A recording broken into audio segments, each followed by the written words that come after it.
आज के समय में धर्म के प्रति मैं किसी धर्म का विरोधी नहीं हूं, ना मैं किसी धर्म के विरोध में मैं बात करता हूं, लेकिन मैं अपने धर्म का पक्षधर हूं। और मेरे धर्म का पक्षधर, मेरा धर्म का पक्ष कहता है, चूंकि मैं अपने धर्म का पक्षधर हूं, तो मैं कहता हूं कि हमें आज आवश्यकता है कि अगर हमें दूसरे के धर्म से अगर हमें कुछ सीखने का मौका मिले तो हमें अवश्य सीखना चाहिए। हमको मुसलमानों से यह सीखना चाहिए कि वह अपने धर्म के प्रति कितने संवेदनशील होते हैं। जरा विचार करिए, हमें सिखों से यह सीखना चाहिए कि वे अपने धर्म के प्रति, अगर कोई उनकी जो है पगड़ी को हाथ लगा दे तो महाराज वो उन्हें सहन नहीं है। वह अपने धर्म के प्रति, उनके धर्म में कहा संगत और पंगत। जरा विचार करिए, गुरु नानक देव का महावाक्य संगत और पंगत, और इन दोनों के महावाक्यों को लेकर के सिखों ने, गुरु नानक देव का वह महावाक्य संगत और पंगत चलते रहना चाहिए। संगत है अर्थात भगवान का नाम, भगवान का संकीर्तन, और पंगत है समाज की सेवा। और इस समाज की सेवा में वह आज सिखों से हमको सीखना चाहिए कि उन्होंने अपने गुरुदेव का, उन्होंने वह आशीर्वाद लिया, उन्होंने उस संदेश को ग्रहण किया। और आज भी पूरे विश्व में यह कहते हुए मुझे बड़ा ही हर्ष का विषय होता है कि पूरे विश्व में जहां आज हर व्यक्ति इस वैश्विक महामारी से जूझ रहा है, और जूझते हुए आज व्यक्ति के समक्ष, पूरे विश्व की सरकारों के समक्ष सामने आज लोगों को भोजन की जो है कठिनाई आ रही है, उस समय पर यह हमारा सिख समाज अपने गुरु के उस मौल मंत्र को धारण करके सब लोगों को भोजन की व्यवस्था दे रहा है, पंगत की व्यवस्था दे रहा है। सिख समाज, यह है सिख समाज के अंतर्गत में ये हमारे लिए बड़ा गौरवपूर्ण क्षण है। ये हमें सिखों से ये सीखना चाहिए।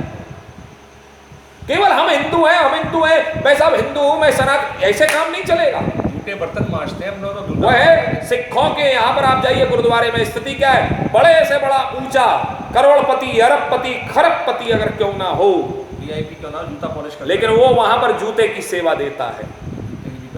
वह अपने धर्म के प्रति कितना संवेदनशील है। क्या हम हिंदुओं ने ये विचार किया, क्या हम अपने धर्म के प्रति इतने संवेदनशील हैं? हमारा बच्चा साहब, वो आरती हो रही, घर में आरती दिया बात, कूल डूड है, cool dude. What is this nonsense? ये कूल डूड नहीं है, कूल है बच्चा। वो लड़की जो है, लड़की को हम प्रसाद, ओ मम्मा व्हाट इज दिस, मेरी कैलोरीज बढ़ जाएगी। प्रसाद खाने से कैलोरीज बढ़ती, भाई गुडनेस, जरा विचार करिए। प्रसाद पाने से, प्रसाद को खाने से कैलोरीज नहीं बढ़ती।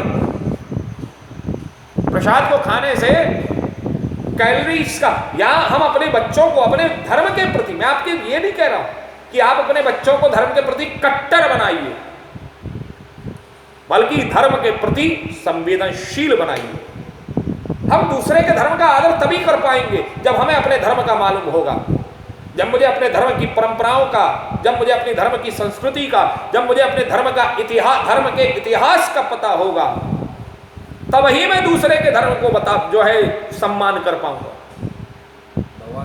हमारे यहाँ पर जो अगर कहा जाए तो ये जो परंपरा है, जो गुरु नानक जी महाराज ने जो यहाँ पर कहा है, संगत और पंगत, जो सिखों ने धारण किया, सिखों ने झूठे बर्तन जो है आज भी उनके यहाँ पर वो जाते हैं, वो जाकर झूठे बर्तनों को साफ करते हैं। ये परंपरा, जूतों को पॉलिश करने की परंपरा उन्होंने कहां से सीखी? हमारे भगवान श्री कृष्ण, राजसूय यज्ञ हो रहा है, उस राजसूय यज्ञ में जितने ब्राह्मण, जितने अतिथि आ रहे हैं, उन सब के चरणों को धोने का कार्य, ब्राह्मणों के अतिथियों का कार्य भगवान श्री कृष्ण ने किया। झूठी पत्तल उठाने, जब सारे कार्य बट गए, सबने अपने अपने हिस्से में सब सारी व्यवस्था ले ली, सबने अपना अपना व्यवस्था को व्यवस्थित कर लिया, उस समय भगवान श्री कृष्ण ने कहा, भाई झूठी पत्तल उठाने का कार्य, झूठे पात्रों को उठाने का कार्य मेरा है। जरा विचार करिए, केवल और केवल हम ये कहते रहे नहीं भाई हमारा इतिहास बड़ा स्वर्णिम इतिहास रहा है, हमारा इतिहास बड़ा गौरवपूर्ण इतिहास रहा है। हमारा इतिहास जो है इतिहास के पन्नों में दर्ज है, तो इतिहास के पन्नों में ही दर्ज रह जाएगा जब तक हम उस इतिहास की पुनरावृत्ति नहीं करेंगे। जब तक हम इतिहास को, अच्छा इतिहास की पुनरावृत्ति कब होगी,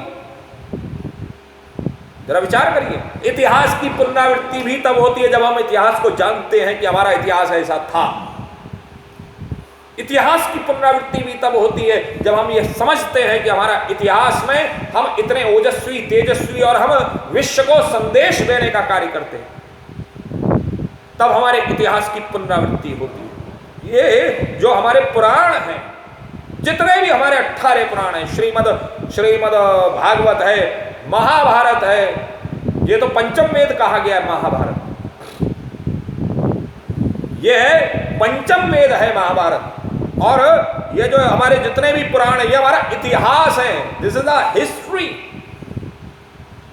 कि हमारे भारत की सभ्यता क्या थी। जरा विचार करिए, मैंने बताया ना बहुत दिन पहले कि जब हम लोग ये कहते थे, जब हमारे पास में कुछ नहीं था, हमारे पास में दूरबीन नहीं थी, हमारे पास में कुछ भी नहीं था, तो हमने एक आकृति ड्रॉ की थी, एक हमने ड्राइंग बनाई थी। हमने एक ड्राइंग बना करके हमने क्या किया, बोले हमारे यहाँ पर एक कथा है बड़ी सुंदर। बोले क्या कथा है, कि एक हिरण्याक्ष नाम का असुर हुआ।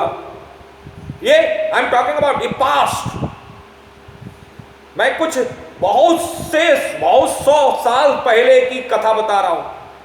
ये अगर ये पुराण भी अगर हमारे यहां पर आज से कुछ 100 साल पहले लिख दिए गए, क्या अभी लिखे गए क्या 200-300 साल पहले? नहीं, उससे भी पहले लिख दिए गए हमारे पुराण।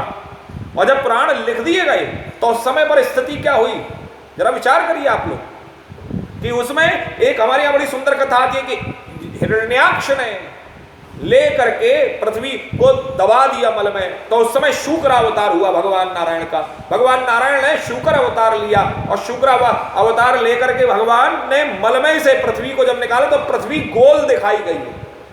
हमारे यहाँ के ऋषि मुनियों ने देखिए पृथ्वी को क्या दिखाया है, पृथ्वी को गोल दिखाया है। विचार करिए, और पृथ्वी को अगर गोल दिखाया है तो जरा विचार करिए कि उन ऋषि मुनियों का ज्ञान कितना उच्च कोटि का रहा होगा, जिसमें उन्होंने पृथ्वी को एक गेंद के समान दिखा दिया। और उन्होंने फिर उसको यह भी कहा कि उस पृथ्वी को ले जाकर के भगवान ने अपनी शक्ति से अंतरिक्ष में स्थापित कर दिया। और आज के विज्ञानियों ने माना,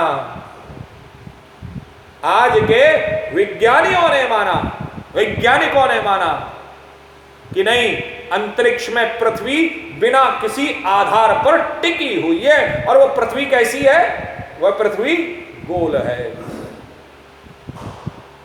ये कोई साधारण विषय की बात नहीं हो रही है, हमको सीखना चाहिए अन्य धर्मों से।